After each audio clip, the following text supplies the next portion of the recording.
जय श्री राधे। कल के कथा प्रसंग में हमने यह जाना कि जड़ भरत जी का कैसे ब्राह्मण कुल में जन्म हुआ, और आज के कथा प्रसंग में हम यह जानेंगे कि कैसे जड़ भरत और राजा रहुगण की भेंट हुई।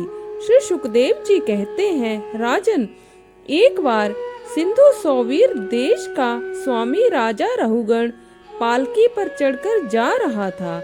जब वह इक्षुमती नदी के किनारे पहुंचा, तब उसकी पालकी उठाने वाले कहारों के जमादार को एक कहार की आवश्यकता पड़ी। कहार की खोज करते समय दैववश उसे यह ब्राह्मण देवता मिल गए।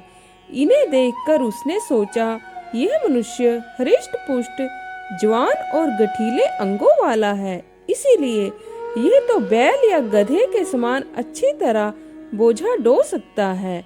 यह सोचकर उसने बेगार में पकड़े हुए अन्य कहारों के साथ इन्हें भी बलात् पकड़कर पालकी में जोड़ दिया। महात्मा भरत जी यद्यपि किसी प्रकार इस कार्य के योग्य नहीं थे, तो भी वे बिना कुछ बोले चुपचाप पालकी को उठा ले चले। वे द्विजवर कोई जीव पैरों तले दब न जाए, इस डर के आगे कि एक बाण पृथ्वी को देखकर चलते थे, इसीलिए दूसरे कहारों के साथ उनकी चाल का मेल नहीं खाता था।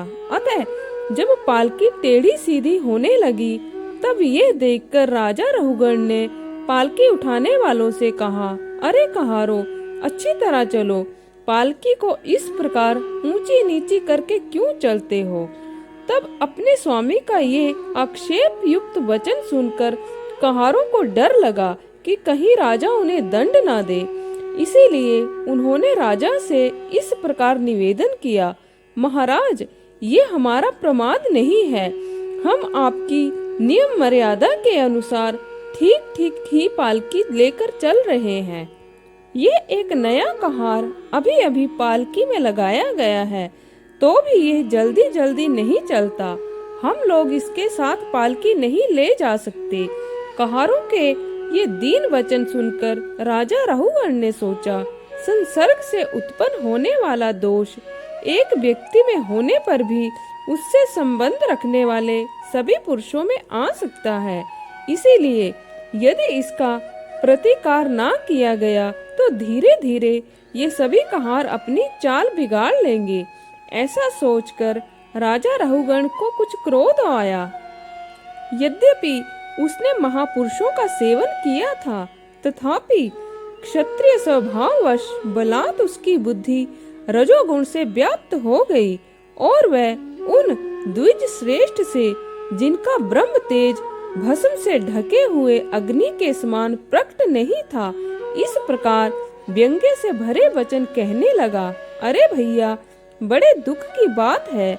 अवश्य ही तुम बहुत थक गए हो। ज्ञात होता है तुम्हारे इन साथियों ने तुम्हें तनिक भी सहारा नहीं लगाया। इतनी दूर से तुम अकेले ही बड़ी देर से पालकी ढोते चले आ रहे हो। तुम्हारा शरीर भी तो विशेष मोटा ताजा और हट्टा कट्टा नहीं है। अरे मित्र, बुढ़ापे ने अलग तुम्हें दबा रखा है। इस प्रकार बहुत ताना मारने पर भी वे पहले की ही भांति चुपचाप पालकी उठाए चलते रहे। उन्होंने इसका कुछ भी बुरा नहीं माना, क्योंकि उनकी दृष्टि में तो पंचभूत, इंद्रिय और अंतःकरण का संघात, ये अपना अंतिम शरीर अविद्या का ही कार्य था। वह विविध अंगों से युक्त दिखाई देने पर भी वस्तुतः था ही नहीं। इसीलिए उसमें उनका मैं मेरेपन का मिथ्या अध्यास सर्वथा निवृत्त हो गया था, और वे ब्रह्म रूप हो गए थे। किंतु पालकी अब भी सीधी चाल से नहीं चल रही है। यह देखकर राजा रहुगण क्रोध से आग बबूला हो गया और कहने लगा, अरे यह क्या तू जीता ही मर गया है?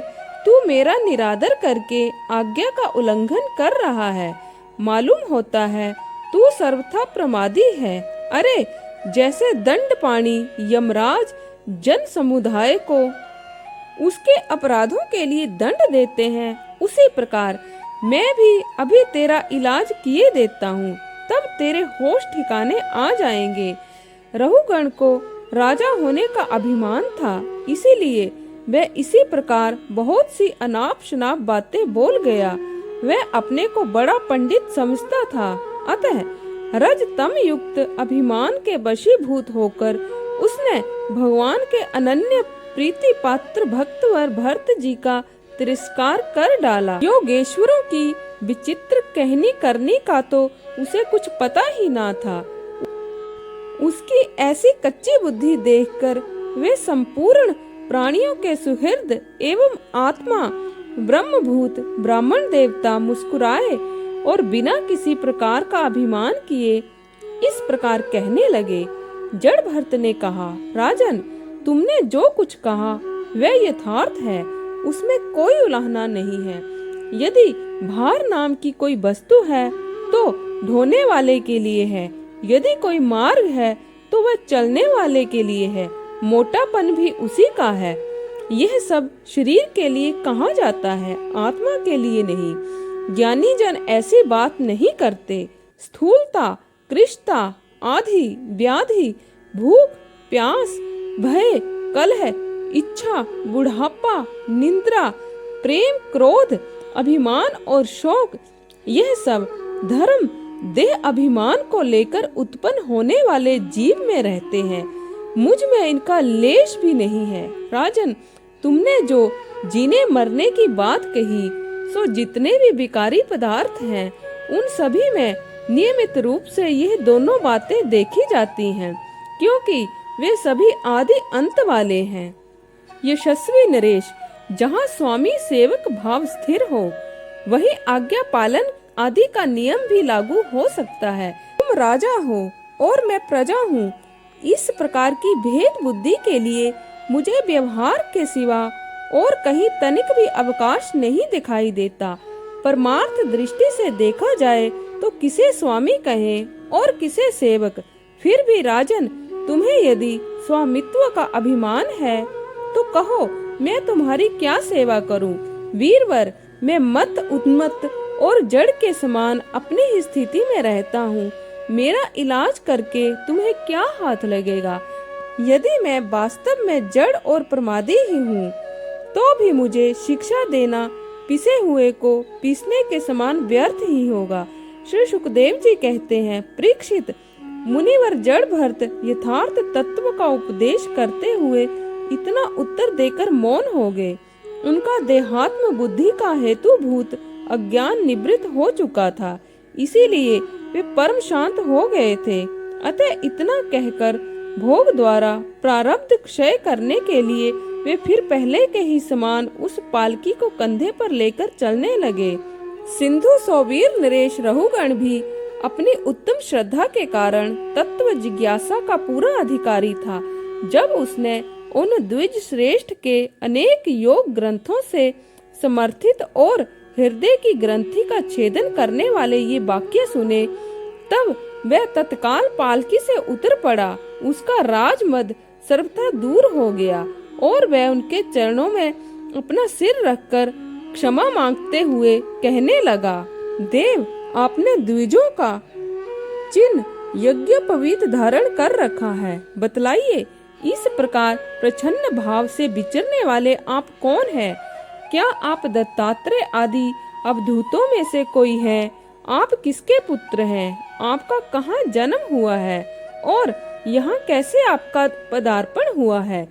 यदि आप हमारा कल्याण करने पधारे हैं, तो क्या आप साक्षात सत्व मूर्ति भगवान कपिल जी ही तो नहीं है?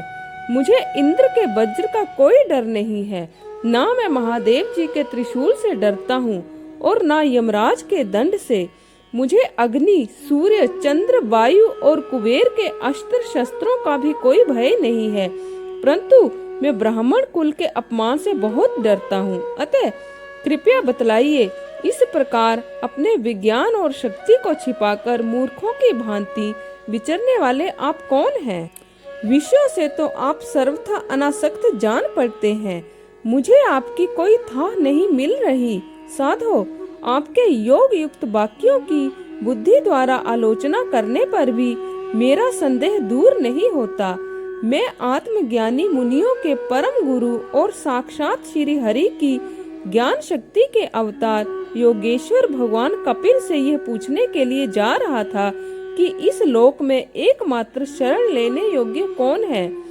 क्या आप वे कपिल मुनि ही हैं जो लोकों की दशा देखने के लिए इस प्रकार अपना रूप छिपाकर विचर रहे हैं? भला घर में आसक्त रहने वाला विवेकहीन पुरुष योगेश्वरों की गति कैसे जान सकता है? मैंने युद्ध आदि कर्मों में अपने को श्रम होते देखा है, इसीलिए मेरा अनुमान है कि बोझा ढोने और मार्ग में चलने से आपको भी अवश्य ही होता होगा। मुझे तो व्यवहार मार्ग भी सत्य ही जान पड़ता है, क्योंकि मिथ्या घड़े से जल लाना आदि कार्य नहीं होता। चूल्हे पर रखी हुई बटलोई जब अग्नि से तपने लगती है तब उसका जल भी खौलने लगता है और फिर उस जल से चावल का भीतरी भाग भी पक जाता है। इसी प्रकार अपनी उपाधि के धर्मों का अनुवर्तन करने के कारण देह, इंद्रिय, प्राण और मन की सन्निधि से आत्मा को भी उनके धर्म श्रमादि का अनुभव होता ही है। आपने जो दंड आदि की व्यर्थता बताई, सो राजा तो प्रजा का शासन और पालन करने के लिए नियुक्त किया हुआ उसका दास ही है। उसका उन्मत्तादि को दंड देना पिसे हुए को पीसने के समान व्यर्थ नहीं हो सकता, क्योंकि अपने धर्म का आचरण करना भगवान की सेवा ही है। उसे करने वाला व्यक्ति अपनी संपूर्ण पाप राशि को नष्ट कर देता है। दीन बंधु, राजत्व के अभिमान से उन्मत्त होकर मैंने आप जैसे परम साधु की अवज्ञा की है। अब आप ऐसी कृपा दृष्टि कीजिए जिससे इस साधु अवज्ञा रूप अपराध से मैं मुक्त हो जाऊं। आप देहा अभिमान शून्य और विश्व बंधु श्री हरि के अनन्य भक्त हैं, इसीलिए सब में समान दृष्टि होने से इस मान अपमान के कारण आप में कोई विकार नहीं हो सकता। तथापि एक महापुरुष का अपमान करने के कारण मेरे जैसा पुरुष साक्षात त्रिशूल पाणी महादेव जी के समान प्रभावशाली होने पर भी अपने अपराध से अवश्य ही थोड़े ही काल में नष्ट हो जाएगा। तो आज के लिए बस इतना ही। कल फिर आपसे भेंट होगी, तब तक के लिए जय श्री राधे।